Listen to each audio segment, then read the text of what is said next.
السلام علیکم ورحمۃ اللہ وبرکاتہ۔ اعوذ باللہ من الشیطان الرجیم،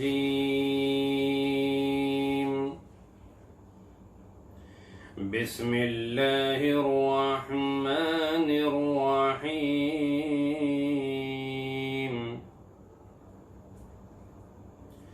ومن الناس من يشتري لهو الحديث ليضل عن سبيل الله بغير علم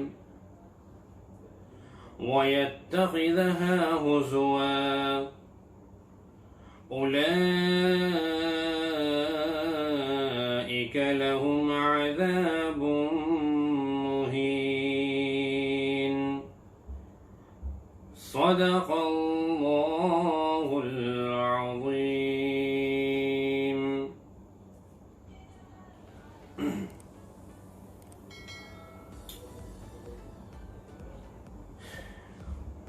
یہ سورہ لقمان کی آیت نمبر 6 تلاوت کی گئی ہے۔ اس سے پہلے سورہ لقمان کی ابتدائی آیتوں میں اللہ تبارک و تعالی نے اپنے محسنین یعنی نیک بندوں کا ذکر فرمایا اور ان کے اوصاف بیان کیے۔ قرآن کریم کن لوگوں کے لیے ہدایت اور رحمت ثابت ہو سکتی ہے اس کا ذکر کیا گیا۔ وہ لوگ جو نماز قائم کرنے والے اور زکوٰۃ ادا کرنے والے اور آخرت پر یقین رکھنے والے ہیں، ایسے نیک لوگوں کے لیے ہی قرآن کریم ہدایت اور رحمت ثابت ہو سکتی ہے۔ اور اللہ رب العزت فرماتے ہیں کہ ایسے نیک لوگ جو نماز بھی قائم کرتے ہیں یعنی جسمانی عبادت بھی کرتے ہیں، اور جو زکوٰۃ بھی نکالتے ہیں یعنی کہ مالی عبادت بھی ادا کرتے ہیں، اور جن کا عقیدہ بھی صحیح ہے، اللہ فرماتے ہیں کہ دنیا میں یہی لوگ ہدایت پر ہیں اور آخرت میں بھی یہی لوگ کامیاب ہوں گے۔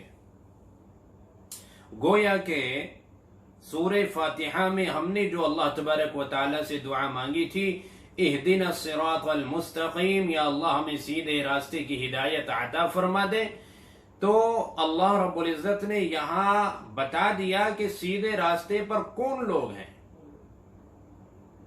ہم نے اللہ سے کہا تھا کہ صراط الذین انعمت علیہم، یا اللہ ان لوگوں کا سیدھا راستہ ہمیں ان لوگوں کے راستے پر چلا جن پر تیرا انعام نازل ہوا۔ اللہ رب العزت نے یہاں بتا دیا کہ میرا انعام ان لوگوں پر ہے جو اپنا عقیدہ صحیح رکھتے ہیں، ایک اللہ پر ایمان لاتے ہیں، مرنے کے بعد دوبارہ زندہ ہونے کو، میدان محشر میں جمع ہونے کو، اللہ سے ملاقات کو یقین جانتے ہیں، یقینی طور پر اس پر ایمان لاتے ہیں، اور دنیا میں جب تک وہ ہیں تب تک وہ نماز بھی قائم کرتے ہیں اور زکوٰۃ بھی نکالتے ہیں، یعنی کہ دونوں طرح کی عبادتیں کرتے ہیں۔ تو اللہ تبارک و تعالی نے بتا دیا کہ میرے ہدایت پر قائم بندے اسی طرح کے ہوا کرتے ہیں۔ اگر آپ بھی ہدایت پر قائم رہنا چاہتے ہیں تو ان اعمال میں آپ بھی لگ جائیں اور آپ بھی نماز قائم کریں، زکوٰۃ نکالیں، اپنے عقیدوں کو صحیح کریں، تو انشاءاللہ آپ بھی ہدایت یافتہ ہو جائیں گے۔ اب یہ جو آیت نمبر 6 ہے، اس میں اللہ تبارک و تعالی نے ایک بہت اہم بات بیان کی ہے، اس لیے کہ ایمان کا تعلق دل سے ہوتا ہے، عقیدے کا تعلق دل سے ہے۔ یہ ایمان یا عقیدہ ہمارا اسی وقت تک قائم رہ سکتا ہے جب تک ہماری توجہ اللہ کی طرف رہے۔ اگر ہم اللہ سے غافل ہو جاتے ہیں، اگر اپنے رب کو بھول جاتے ہیں، اللہ کا ڈر، اللہ کا خوف ہمارے اندر سے نکل جاتا ہے، تو پھر ہماری توجہ باقی نہیں رہے گی اور ہمارا ایمان بھی اس درجے قائم نہیں رہ پائے گا۔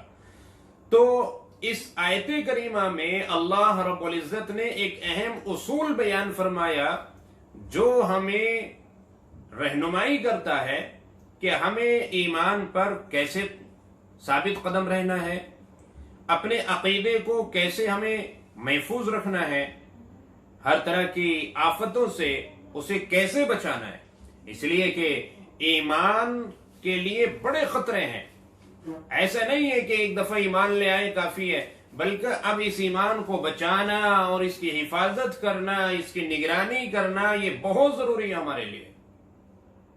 اگر ہم اپنے ایمان کی طرف سے بے فکر ہو گئے تو پتہ نہیں شیطان اور شیطان کے کارکنان کب ہمیں ایمان سے دور کر دیں اور ہم اپنے آپ کو مومن سمجھتے رہیں۔ تو سب سے پہلے دل میں جن چیزوں سے غفلت پیدا ہوتی ہے، اللہ سے بے توجہی پیدا ہوتی ہے، اللہ سے دوری پیدا ہوتی ہے، انسان عیش پسند ہوتا ہے، آخرت بھول کر دنیا کے اندر منہمک ہوتا ہے، سب سے پہلے تو ان چیزوں سے بچنا ہے۔ اللہ تبارک و تعالی نے یہاں اسی کا ذکر کیا، اور یہ آیت کریمہ ایک خاص واقعے کے بعد نازل ہوئی اور قیامت تک کے لیے رہنمائی کر گئی۔ مکے میں ایک شخص تھا نضر بن حارث، بہت بڑا تاجر تھا، باہر ملکوں کے سفر کیا کرتا تھا، تجارت کیا کرتا تھا۔ اس نے جب یہ دیکھا کہ محمد صلی اللہ علیہ وسلم اللہ کا کلام پڑھتے ہیں اور لوگ بہت ہی غور توجہ سے سنتے ہیں، اسے یہ ڈر تھا کہ اس کلام کے اندر جو چاشنی ہے وہ کہیں انہیں اپنی طرف کھینچ نہ لے۔ اسے یہ خطرہ تھا کہ جو لوگ چپکے چپکے کلام الہی کو سنتے ہیں، کہیں یہ کلام ان پر اثر انداز نہ ہو جائے اور یہ اسلام کے حلقے میں نہ داخل ہو جائے۔ ایسا نہ ہو کہ یہ قرآن کریم کو آسمانی کتاب تصور کرنے لگے اور اس طرح محمد صلی اللہ علیہ وسلم کے ساتھیوں کا حلقہ بڑھتا چلا جائے۔ تو اس کو کسی طرح روکنا ہے۔ اس نے ایک تدبیر سوچی، اس نے یہ طریقہ اختیار کیا کہ جب فارس سے، ایران سے آتا تو وہاں سے وہاں کے عجمی بادشاہوں کے قصے کہانیاں لے کر آتا اور لوگوں کو سناتا، اپنی مجلسیں لگاتا اور لوگوں سے کہتا کہ محمد تمہیں قرآن سناتے ہیں، محمد تمہیں قوم عاد، قوم لوط کے واقعات سناتے ہیں، پچھلی امتوں کے واقعات سناتے ہیں، میں اس سے بہتر واقعات تمہیں سناؤں گا۔ عجمی بادشاہوں کے کارنامے، ان کے واقعات، شہریار اسفند اور دیگر جو وہاں کے بادشاہ گزرے ہیں ان کے میں تمہیں واقعات سناؤں گا جو کہ قوم عاد، قوم سمود کے واقعات سے زیادہ مزیدار ہوں گے۔ تم میرے پاس آؤ، میرے پاس بیٹھو، میں تمہیں سناتا ہوں۔ چنانچہ لوگ اس کے پاس آنے لگے، بیٹھنے لگے، وہ عجمی بادشاہوں کے واقعات سنانے لگا۔ ادھر اس نے ایک اور کام کیا کہ ایک گانے والی کسی عورت کو خرید کر، باندی کو خرید کر لے کے آیا اور وہ گانے بجانے کی محفل لگاتا اور لوگوں کو اس میں آنے کی دعوت دیتا اور کہتا کہ محمد تو تمہیں روزے کا حکم دیتے ہیں، نماز کا حکم دیتے ہیں، یعنی تم جو ان کا کلام سنتے ہو تو ان کا کلام سننے کے بعد تمہارے اوپر ذمہ داریاں آتی ہیں۔ اس سے بہتر ہے کہ تم اس مجلس کے اندر آؤ اور اس مجلس میں آ کر انجوائے کرو، یہاں تمہیں انجوائے کرنے کو ملے گا، یہاں گانا بجانا سننے کو ملے گا، تو یہاں تمہارے مطلب جو اندر کی فیلنگ ہے اس کے مطابق تمہیں یہاں کا جو ماحول ہے وہ ملے گا۔ تو اس نے ایک مجلس یہ لگائی کہ ایک گانے والی عورت کو بلایا اور اس سے گانے بجانا شروع کرایا تاکہ لوگوں کو ادھر متوجہ کیے جا سکے۔ چنانچہ بہت سارے لوگ ایسے تھے جو اللہ کا کلام چپکے سے سنتے تھے جب آپ صلی اللہ علیہ وسلم پڑھتے تھے، اور یقیناً یہ قرآن کریم کا اعجاز ہے کہ اس کے اندر اللہ نے ایک ایسی تاثیر رکھی ہے کہ جو قرآن کو نہیں بھی سمجھتا، اگر اس کو صحیح ڈھنگ سے پڑھا جائے تو یہ اگرچہ قرآن کو کوئی نہیں سمجھتا پھر بھی یہ ان کے دل پر اثر انداز ہو کے رہتا ہے۔ اور عرب والے تو بہرحال کافی حد تک سمجھا کرتے تھے، چونکہ عربی زبان کے اندر ہے، تو جو لوگ سنتے تھے تو وہ سن کر اس کے ہوئے بغیر نہیں رہتے تھے، وہ فوراً آپ صلی اللہ علیہ وسلم کی خدمت میں حاضر ہو کر کلمہ پڑھتے تھے، ایمان لے آتے تھے۔ تو اس خبیث نے یہ طریقہ اختیار کیا لوگوں کو ہٹانے کا۔ تو اللہ فرماتے ہیں کہ وَمِنَ النَّاسِ مَن يَشْتَرِي لَهْوَ الْحَدِيثِ، لوگوں میں کچھ ایسے بھی ہیں کہ جو لہو و لعب اور بیکار کی چیزیں خرید کر لاتے ہیں، کھیل تماشے کی چیز خرید کر لاتے ہیں، لِيُضِلَّ عَن سَبِيلِ اللَّهِ، تاکہ وہ اللہ کے راستے سے لوگوں کو روک سکے، گمراہ کر سکے، بغیر علم، بے سمجھے۔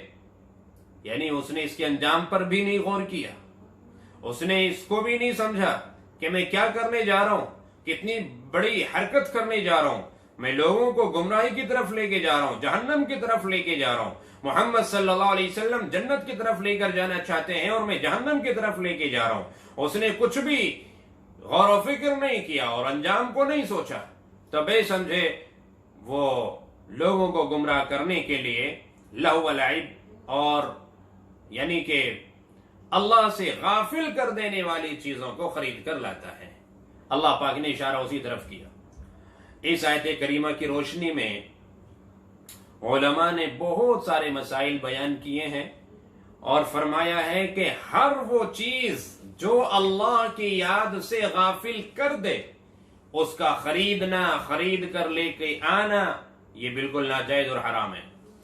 جو بھی چیز اللہ کی یاد سے غافل کر دے۔ اسی طرح ہر وہ کھیل، اس میں گانے بجانے کی ساری چیزیں شامل ہو گئی، چونکہ گانا بجانا تھرکنا یہ ایسی چیز ہے، میوزک، موسیقی یہ ایسی چیز ہے جو انسان کے دل پر اثر کرتی ہے اور یہ انسان کو آخرت سے اور دین سے غافل کرتی ہے اور یہ دنیا کی طرف کھینچتی ہے۔ انسان غفلت میں آ جاتا ہے اور دین سے دور ہو جاتا ہے، پھر حلال کی اور جو ایک اچھی صحیح سمجھ اللہ پاک نے رکھی ہے وہ کھو بیٹھتا ہے اور حرام کی طرف وہ چل نکلتا ہے۔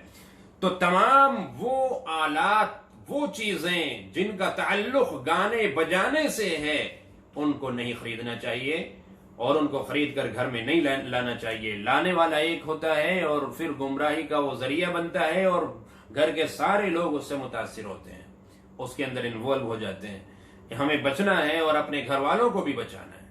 جتنا بھی میوزک سسٹم ہے اور جتنی بھی چیزیں گانے بجانے سے تعلق رکھتی ہیں، ان سب کو چھوڑنا ہوگا۔ یہ وہ چیزیں ہیں کہ جن کو نہ خریدا جا سکتا ہے، نہ کسی کو ہدیہ کیا جا سکتا ہے، نہ اس کا کاروبار کیا جا سکتا ہے، یہ بالکل حرام ہے۔